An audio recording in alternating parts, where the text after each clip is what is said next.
question of whether Alzheimer is one disease or many diseases has been a subject of debate in very eclectic meetings. Like there is a controversies in neurology meeting which is held every year, and last year they had a debate on this. Somebody said yes and somebody said no, and the vote was cast in 50% in each person's favor. So what we learned today is that the pathophysiology of Alzheimer's disease is the more research that is done, the more that is being understood is that there is a complex biology of events that is happening at multiple levels within the susceptible brain. And this complex biology involves changes in neuronal functioning, resulting in some signature abnormalities like the proteins that get aggregated inside or outside. Inside, it can be neurofibrillary tangles, and outside is your amyloid plaques. And in conjunction with that, there is a change in autophagy failure, there is a change in mitochondrial functioning, there is early mitochondrial death, and there is secondary synaptic dysfunction. And the question for all students is that what's happening in the brain? So it may be more than one thing that is happening in the susceptible brain. And a lot of our knowledge is muddied by the fact that one hypothesis, the amyloid cascade hypothesis, which in 1990 was proposed by John Hardy and then got embraced by the pharmaceutical industry. And a lot of trials went into it, some of them heartbreaking. He mentioned some of them. And then there's this FDA approval for the monoclonal antibodies, and you saw the list, 2022, 2023, and now 2024 actually. But despite that, you know that aducanumab got yanked from the market, and you might want to ask the question why. That's a story by itself. So we are not sure that we are really targeting the right thing by hitting the brain with amyloid antibodies. And this is going to be something that we may have to readdress in time. What we do know is that a whole lot of effort went into understanding and addressing these two cardinal abnormalities, in addressing amyloid accumulating outside the cell and in addressing tau inside the cell. All the tau trials have failed. In fact, one company, which was started by Claude Wyshik, which is a Polish person, he was going to go public, and the phase 2 and phase 2 studies were very promising. He was going to get funding from Novartis. I attended the meeting in Switzerland 6-7 years ago, just before COVID. And then the phase 3 trials, many of the patients had hepatotoxicity. So this was a molecule that was very similar to methylene blue. And it was trying to address by administration to susceptible people. So clearly, our ability to find a cure for what's happening in the brain is going to be difficult. And that's because we have stuck to some of the hypotheses. The one which is shown here is the amyloid, and we have stuck to that. But there are many other hypotheses that are in place. And whether these anomalies, biological abnormalities in the susceptible brain are occurring together in tandem, in waves back and forth, is something that we don't know. And because of that, don't know very clearly, we should ask the question that if we are not going to have therapies, can we protect all the people who are sitting in this room? And you heard a lot of people saying that the preclinical period is at least 10 years. You had the slide from Maher showing that preclinical period. And we now know that there are some tenets of our lifestyle that influence susceptibility, right? We know that if you have a diet which is very rich in simple carbohydrates and saturated fatty acids, it seems to make neuronal function more susceptible to an early failure. We know that sedentary lifestyle does that. We know that this kind of what is touted as the Western diet seems to do that. So a lot of studies went into understanding whether, if you look at the summary of all the trials that have been done, these trials were trying to address is that do we have some information from interventions by changing consumption, by changing movement, and changing supplementation to lower the risk of an early failure that looks clinically like what we call Alzheimer. You just heard someone say that it may not be one thing, it could be many things. But that's a kind of quasi-philosophical thing, and we don't know. So there is data now on the consumption of polyphenols and Mediterranean diet, and there is a DASH diet, and we'll talk about that. There is data from exercise, there is data for supplements from polyunsaturated fatty acids. And that's the reason why many lay understandings like coconut oil went viral some years ago, and it's still doing the rounds on social media. So what we do know is that lifestyle has a bearing on susceptibility in conjunction with genetic susceptibility. Genes we are not going to be able to change. So we heard some of the genes that Dr. Aditya mentioned early onset, presenilin 1, presenilin 2, including APP. Those were the ones which are associated with an early manifestation in 40s, 50s, and 60s of Alzheimer's disease. But if you look at late onset, after 70, then there are other susceptibility genes. They are susceptibility genes. They're not causative. That means if you have that gene, like the ApoE, it increases your risk. But it's not mandated that you're going to get the disease. If you have, say, a TREM2 mutation, there is a risk. If you have an SORL, you have a gene. If you have a, say, ABCA7 gene, so these are all genes that influence different parts of this biological cascade that is becoming abnormal. So if you have that genetic susceptibility, then you're at risk. So the next question should be that how do we mitigate this risk? So what is the influence of lifestyle over genetic susceptibility? Again, the answer is not very clear, but it appears that gut health, sleep, exercise, and diet are, and mindfulness probably as the number 5 in conjunction to this, have a big bearing on how these susceptibilities can potentially be at least mitigated. I'm still using the word potential because we don't know enough yet. We know that aerobic exercise, and there were a lot of early data to show that aerobic exercise is not just a cardiovascular phenomenon, but it also enhances neurogenesis in the brain. And there was a lot of data to show that these hippocampal volumes that Meher so elegantly pointed out being shrunken, those hippocampal volumes actually increase in volume after at least 6 weeks of 40 minutes or so of cardiovascular exercise in middle life. So the fact that this happens led to understanding that maybe there are neurogenetic factors. BDNF is one of them, but there are at least 5 or 6 others that are known to be responsible for this neurogenesis. So any form of exercise is not just good for your cardiovascular system, but the interventions seem to suggest that they are also friendly for the brain. That means the brain also needs exercise. So in that case, what kind of exercise? And various things change. Brain volumes improve, cerebral blood flow improves, oscillatory change, that means the rhythms of the brain which are responsible for the restorative benefits of sleep, they also improve with exercise, and structural remodeling occurs as shown in the volume studies. So the question you should ask is that all of us need exercise, and then where is the neglect? Perhaps one of the neglects is in your middle years, and that might need to change. So a lot of people if you look at broad swaths of the population, then investment in exercise is happening in younger people, and in older people, we are still stuck to the 5,000 steps or this 10,000 steps. Is that good enough? Every decade matters. So I think across life, movement is brain, and movement is brain health. It could be synonymous with brain health. So what kind of exercise do we need? So some have been studied, some not fully studied because studies haven't been done. There are some countries that are doing studies. So a lot of studies from the Eastern world have focused on Tai Chi. And we have lots of data from Tai Chi which show that regular investment in Tai Chi improves cognitive scores in older people after the 6th, 7th, and 8th decade. In all 3 decades, it makes a change.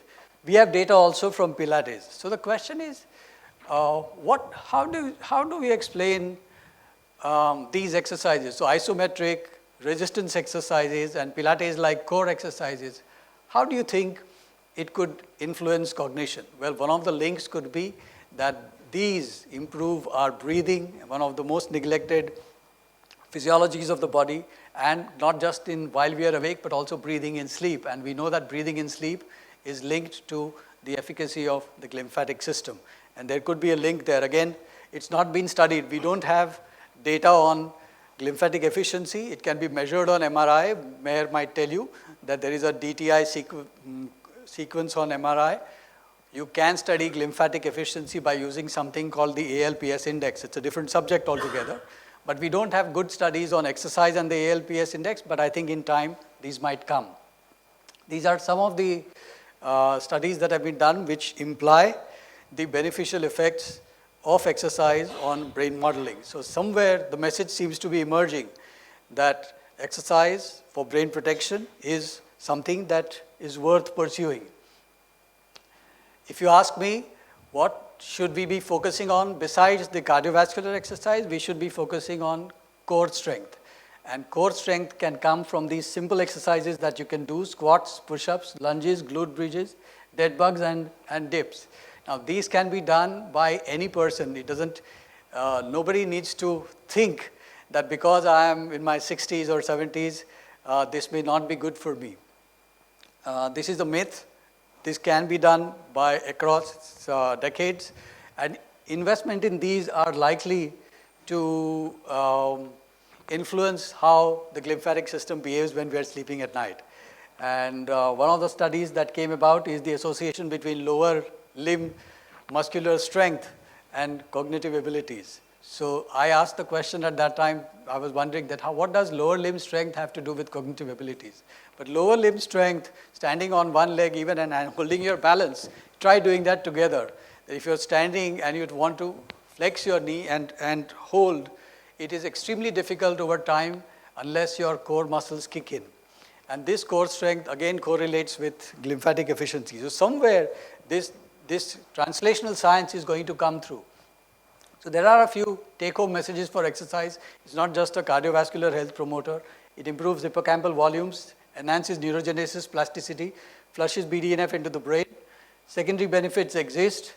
And of course, slow wave oscillations in sleep and lymphatic efficiency are linked to the investment in exercise in the daytime. There are some studies to show that exercise before 1 o'clock is probably better than exercising in the evening. We don't know enough yet because there haven't been well-done studies. So cardio is not just enough. Strength training matters. I think that's one clear message that I'm learning. And I think this is something that we need to think about, contemplate, and pursue in our studies further. The diet secrets, we know that the Mediterranean diet's been much touted, but you and I don't live in the Mediterranean. We live here, so what is the Indian diet that we can deploy that is similar in the beneficial properties of these diets? So greens, fibers, legumes, sprouts, fruits, eggs, fish, poultry. We certainly need to say no to processed foods, sugar, red meats, and fried fatty food. We are actually doing the opposite. And there is a lot of urban consumption which has changed and becoming more American. I think we need to rethink this. Eat small is the other message that's coming through from studies. I've kind of synopsized the message. Caloric restriction is the key. We know that even in anti-aging studies, caloric restriction it plays a very big role. So the greater calorie consumption, it seems to be a burden on cellular physiology of the aging brain, and eating in a smaller window. So 10 hours consumption and 14 hours for restoration. That seems to be the message coming through from a large body of studies. If somebody is really interested in pursuing the science behind this, there is a book by Mark Mattson. Mark Mattson is a neuroscience professor and an Alzheimer expert from Johns Hopkins who recently retired. He's written a book called The Intermittent Fasting Revolution.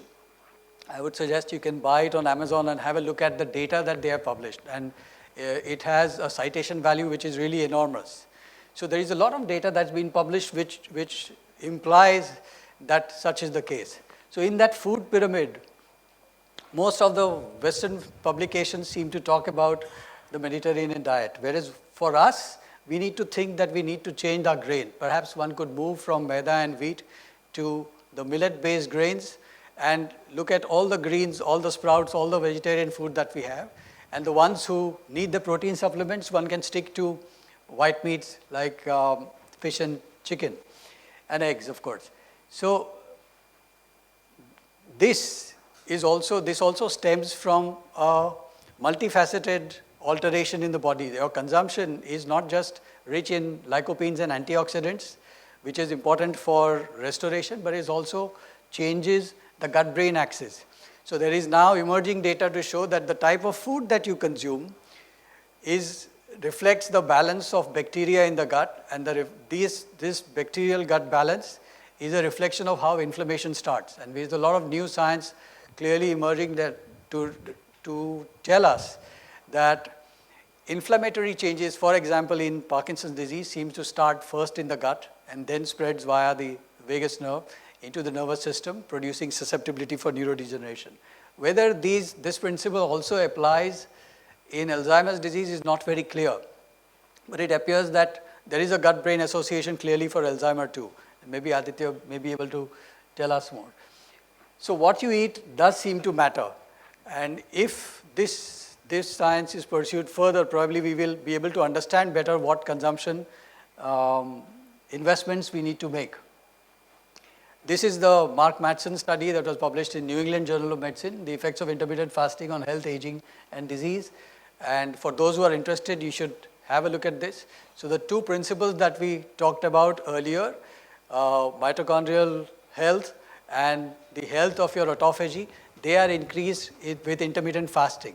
So you might ask this question, why? And I'll quickly tell you. Why does intermittent fasting, how does it work? So when you are on an intermittent fast for 14-10 hours, for example, the brain, very simply, the brain's neuronal cells use glucose and ketones as two kinds of fuel. So it's like a hybrid car. It's utilizing glucose, and at times it's utilizing ketones. So when this switching is happening, the cell cycle for autophagy improves. So the biggest benefit that intermittent fasting does is very clear, is mitochondrial balance and improved autophagy. If that is the case, then by intuitive wisdom also, it should make a difference in people who have cognitive impairment. So there are two studies now showing that in elderly, cognitively impaired individuals, these regime can improve cognitive scores. So here's something to think about. And this is one study which one could look at, and the ones who are interested, students who are here in the audience, you can read the discussion that's been brought about, but the discussion tells you what I tried to tell you quickly in the last 5 minutes. Then there's this question about what is the contribution of sleep health to cognition. We all know that we sleep 7 to 8 hours every day, or we ought to, and 75% of this is constituted by non-REM sleep and 20 to 25% by rapid eye movement sleep.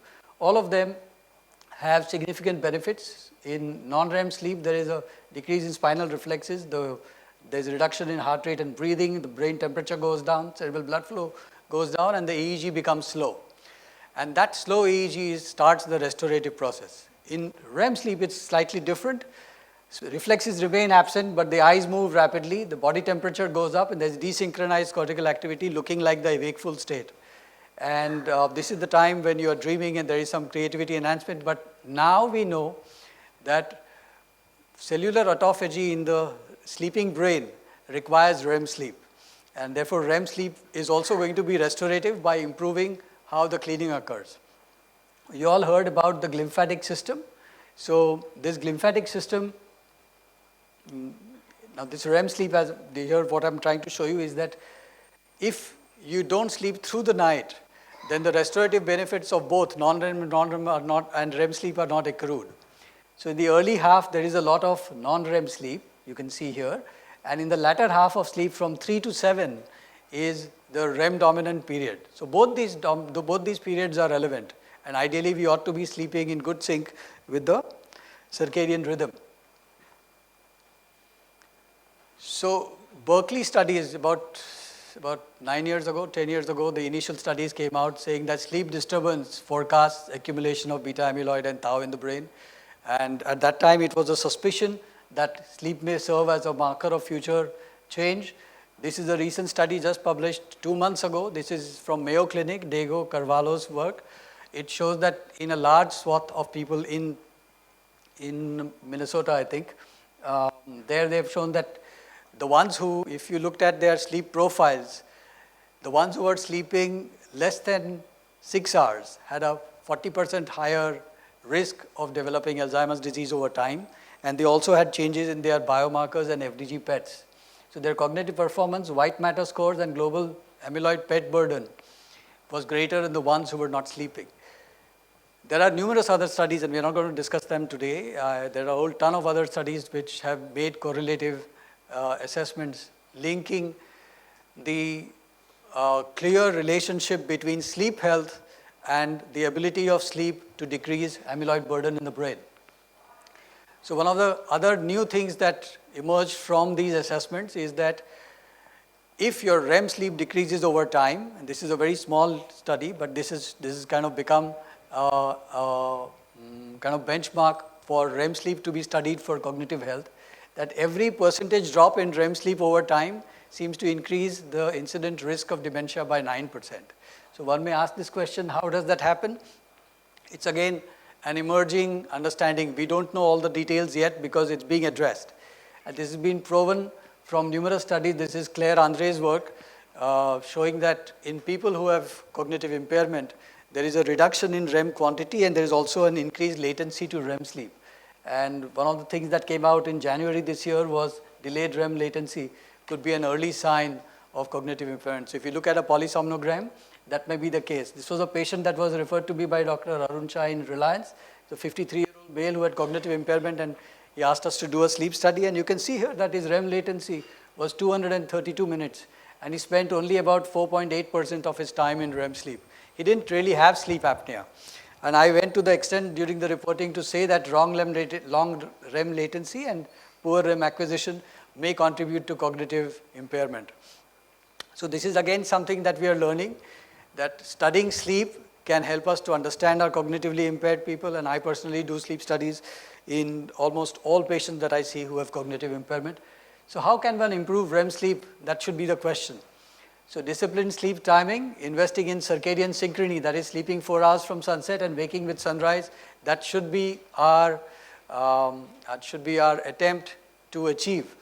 So avoiding exercise in the evening, certainly avoid coffee after 3 p.m. because coffee has a half-life of at least 6 to 8 hours and it may block your adenosine receptors. Avoid late night meals and late night alcohol. Now this is something which people may have an objection to, but there's a large body of data that if you eat late and you consume alcohol late, your sleep is more fragmented and your PSG also shows a higher apnea-hypopnea index. So even people who don't have sleep apnea can on that night may not breathe very well, especially after a big fatty meal late at night.